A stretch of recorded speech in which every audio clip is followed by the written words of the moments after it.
adanya sidang pelanggaran hak cipta ya. Saya kuasa hukum Naga Suara. Kita ajukan gugatan pelanggaran hak cipta itu kepada Gen Halilintar, keluarga Halilintar.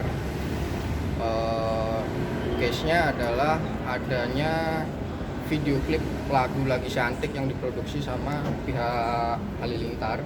Dulu sempat di-upload di akun YouTube ya, di akun YouTube. Tapi pas kita pertama kali bicara, klien saya ketemu, Naga Suara ketemu, itu sudah sempat di take down. Tapi video turutannya, video re-uploadnya udah masih banyak kita cari di YouTube. Nah, intinya masalah itu sampai sekarang belum selesai. Dan kita sudah beberapa kali sebenarnya ketemu untuk membahas, bicara gitu kan, cuman memang belum ada kesepakatan. Makanya demi kepastian hukum ya kita ajukan gugatan. Sebenarnya apa sih yang menjadi tuntutannya? Tuntutannya jelas, pertanggungjawabannya seperti apa. Itu saja. Dari awal kita selalu ketemu minta pertanggungjawabannya seperti apa. Tapi sampai sekarang memang belum ada kan gitu. Nah, demi kepastian hukum, kembali lagi demi kepastian hukum, kita ajukan gugatan. Apakah selesai di pengadilan atau selesai dengan kita bicara kan gitu. Tapi apakah sebelumnya udah ada pertemuan secara kekeluargaan atau gimana sebelum jatuh? Sudah. Yang terakhir bahkan di kantor klien saya di Naga Suara Johar. Gimana, gugatannya kan ini kan bersifat material juga ya? Ada material. Kalau masuk gugatan kita udah ngomong material ya, material dan imaterial.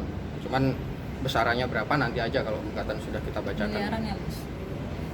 Ya sekitar itulah. Iya, maksudnya yang dirugikan berapa? Kalau kerugiannya jelas pelanggaran hak cipta sebenarnya.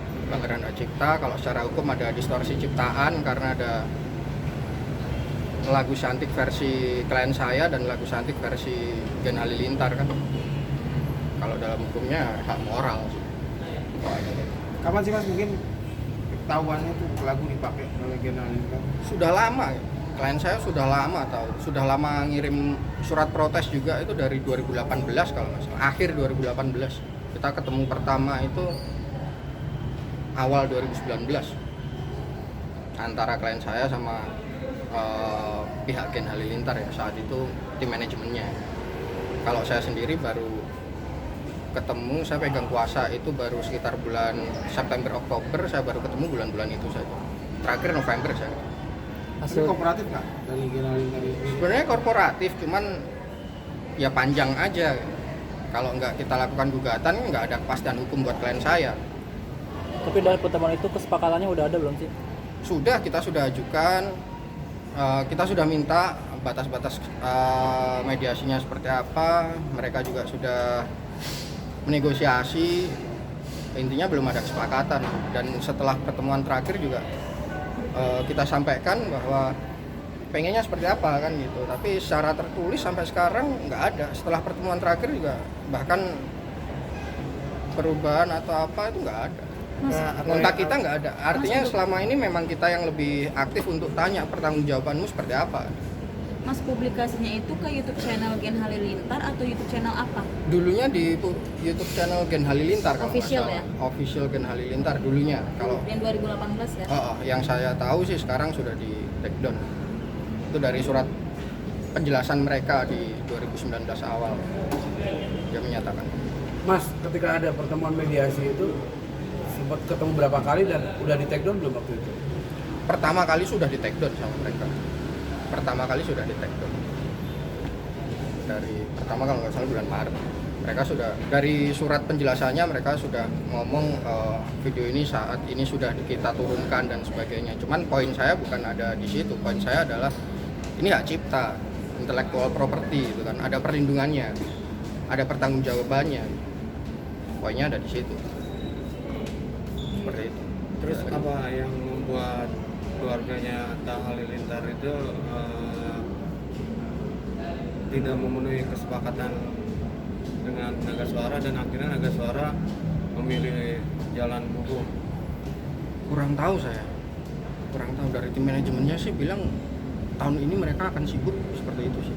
Cuman apakah itu alasan yang substansi atau enggak saya belum tahu, karena memang semuanya verbal, nggak pernah ada yang tertulis atau apa, jadi kita ngikuti ya verbal semua. Kalau surat-surat dari kita tertulis semua. Dari mereka jawabannya selalu verbal. Sebenarnya alasan awalnya mereka kurang paham apa nggak tahu apa bodo amat tuh soal akhirnya Bagus Cantik dibikin. Saya kurang tahu.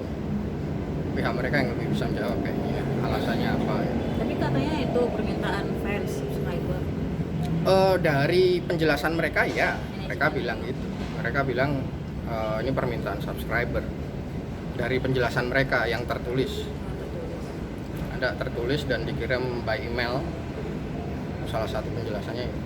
Mas, tujuan laporin ini tuh untuk meminta ganti rugi ataukah cuma sekedar Kepastian hukum. efek jerah atau gimana gitu? Kepastian hukum, campaign hak cipta, gitu kan. Kalau efek jerah jelas ya, kita itu bahwa hak cipta itu ada hukumnya, itu aja. Apalagi? Udah. Masih ini sidang pertama. Agendanya masih sidang yang pertama, tapi sebenarnya sudah panggilan ketiga hari ini. Ketiga. Yang pertama, kedua, hari ini ketiga. itu dihadiri sama pihak. Panggilan pertama itu dinyatakan alamatnya telah pindah. Panggilan kedua kita mohon untuk dipanggil ke alamat yang baru juga dinyatakan sudah pindah.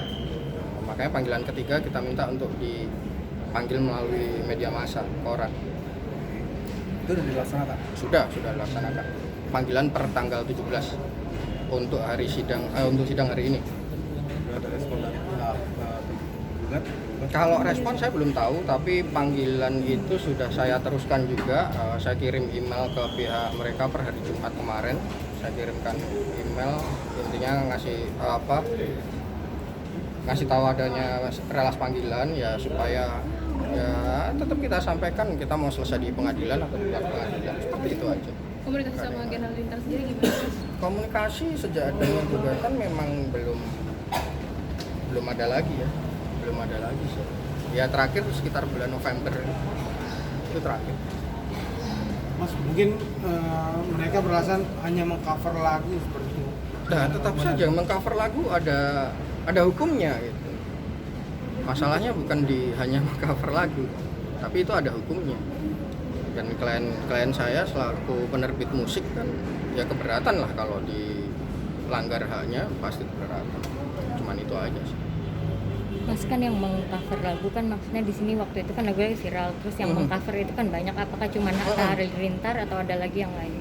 Ada juga yang lain sih sebenarnya, cuman kan dari beberapa dari mereka sudah berizin juga, sudah bilang ke pihak klien saya menggunakan lagu. Banyak yang minta izin ke klien saya Naga Suara, banyak sekali untuk menggunakan lagu itu. Ada yang diberikan gratis juga, ada yang untuk komersil, banyak sekali. Mas, mungkin detailnya itu kan ada mengubah lirik juga, mempublikasikan, terus apalagi gitu yang benar-benar sampai Yang salah bikin makna. keberatan saat ini kalau pandangan hukumnya adalah ada dua versi akhirnya, video dari Gen Halilintar dan resmi yang dari klien kita. Ya itu tadi, kembali lagi ke hukumnya ada, tidak boleh dilakukan seperti itu. Mas, kalau boleh tahu gugatannya pasal berapa ya, Mas? Lebih banyak di hak moral di pasal 4 kalau nggak salah, saya lupa kalau pasal. Dan banyak di pasal 9 ya, tentang pelanggaran hak cipta, memproduksi tanpa izin, lisensi, mengubah lirik, seperti itu aja. Mas, ada rincian keuntungan yang diperoleh Gen Halilintar nggak? Kalau itu saya nggak tahu dan ya buat kita juga nggak perlu tahu. Kalau saya nggak perlu tahu dia keuntungannya berapa. Yang jelas di situ ada perbuatan pelanggaran hak cipta, udah selesai. Kalau saya cuma Dan Oke.